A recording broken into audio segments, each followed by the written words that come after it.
ఈ సినిమా మలయాళం, తమిళ్, కన్నడ, హిందీ, మరాఠీ, బెంగాలీ ఇవన్నిటికన్నా మనం గొప్పగా తీస్తాం రా అని ప్రూవ్ చేసే సినిమా అవుతుందని నేను తీసిన సినిమా.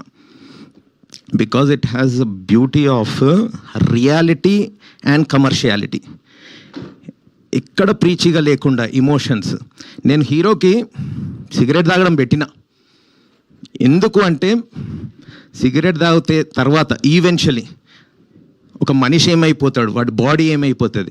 అరే నువ్వు అసలు ఉరుకుతావా రా, నీ లోపల పానం ఉందా రా, ఇలాంటి డైలాగ్ ఉంటుంది. మా లోకేష్ రాసిన డైలాగ్, మద్యపానం ధూమపానం తప్ప ఇంకేమైనా ఉందా రా నీ లోపల.